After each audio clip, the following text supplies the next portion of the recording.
Welcome to the 11th episode of Decolonizing the Mind. Today, I'm going to talk about the role of Saudi Arabia. And those who have been following the news the last few years might find it confusing because Saudi Arabia, a longtime ally of the US, seems to turn against the US. They have a long running antagonism with Iran, and now they have re-established relations with Iran. They wanted to go into normalization of relations with Israel, and that contradicts all the other issues of growing apart from the West. So that's why it's good to have an analysis of Saudi Arabia. In order to do that and understand what's going on, I'll talk about how the Saudis themselves, and especially the leading Saudis, look at their country, the way they see the future. And especially in the multipolar world. And I'll go into the relations with the US and Israel and Iran and the view of Palestine. What's important is to understand the vision that was launched in 2016. And in that vision, they outlined how they see the future development of Saudi Arabia in the coming decades. And the main issue is diversification economically, socially, and culturally. Economically means less dependent on oil, and socially and culturally, I'll talk about that in a minute. And they have three pillars of their vision. One is make the country the heart of the Arab and Islamic world because of the two major holy sites, Mecca and Medina of Islam. They want to become a global investment powerhouse. So they want to attract investment and invest in the world economy in such a way that it brings back revenues for Saudi Arabia. And they want to transform the country into a hub between Africa and Eurasia, Europe and Asia. Now, within that vision, they have three themes. One is a vibrant society, meaning a society that invests in culture, entertainment, sports, and the heritage side. When they contracted Cristiano Ronaldo, the Portuguese star footballer, they did that with this vision to make Saudi Arabia an important player in international sports. And it works because it has upgraded Saudi football, and it has attracted also, long time in preparation, the World Cup for football. They want a thriving economy, and social diversification means they want women in the workforce. They want to attract international competition, put up this public investment fund, attract foreign direct investment, and increase non-oil exports. And then internally, they want the government budget not to be based only on oil incomes. They want e-government and invest in better running of the society. Now, if you look at the conclusion, the logical conclusion from this vision, then they acknowledge that the bigger player in the coming decades economically is not the US, but China. So they develop relations with China.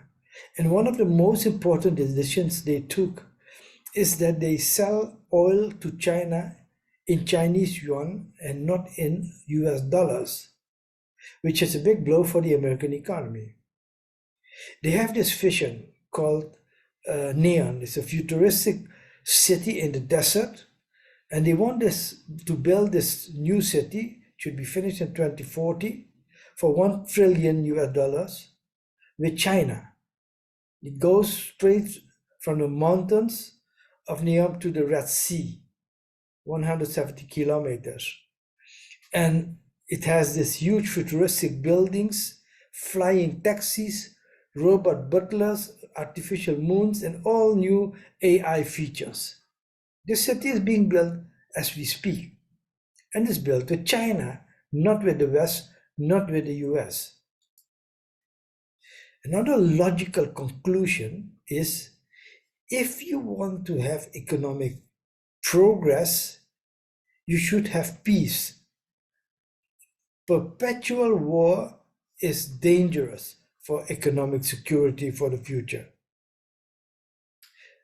But here's the strange thing. They engaged in a war in Yemen, which they lost, a war that claimed hundreds of thousands of lives, supported by the US and the West since 2015. And they see that this is going nowhere.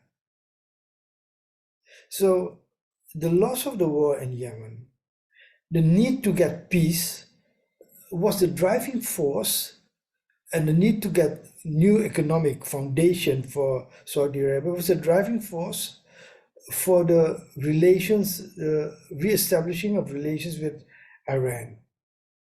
And China mediated in this because of the big role of China in Saudi Arabia. And here's the strange thing. They want peace with Israel because they think Palestine is a lost case. And because Palestine is a lost case, if you want peace, leave the Palestinians, make peace with Israel, and you get a new region. This policy deviates from the policy they had for a long time with the US, their allies. That policy was based on the premise that the US provides military protection for the Saudi family. The US has 10 military bases in Saudi Arabia. In exchange for that protection, the US supplies stable oil, so whatever the needs are of the US, they just have to click on the fingers and the Saudi reacts. The Saudi should price their oil export to all countries exclusively in US dollars, and thus supports the US dollars. And in general, Saudi supports US foreign policy. That was the deal, and it worked for quite a while. Now the world is changing. China is the biggest economic power. Russia is a huge economic power, probably stronger than the US. And you see that these are new institutions. The BRICS is the new economic international institution that is not allied with the West. Saudi Arabia has applied, like Iran, for membership of BRICS. Russia will host BRICS next year. And then the alignment with Russia. Normally, they would align directly with the US foreign policy, but in the war in Ukraine, they aligned with Russia. They reduced oil output of the OPEC countries in October 2022 in coordination with Russia and against the wishes of the United States. Biden even went to visit Mohammed bin Salman, but was basically fell flat on his face and got no positive response. And then there are other things. They are annoyed by the US critique of human rights in Saudi Arabia. Whenever there's a problem with the US comes with human rights. If they have no problem, the US leave the issue of human rights. In October 2018, when the Washington Post journalist, Saudi journalist Jamal Khashoggi was killed in a Saudi consulate in Turkey, he was cut into pieces. The US made a big deal, and Biden said that he would target Mohammed bin Salman as one of the main enemies of the US. And in the Ukraine one, he went to the US to beg him for support. So mind you, the Saudi is not anti-imperialist, it's self-interest. They're looking at the changing world, and they don't blindly follow the US. This week, Blinken visited Mohammed bin Salman, and he was ordered to wait for hours before he was received. This kind of humiliating treatment was unthinkable in the past.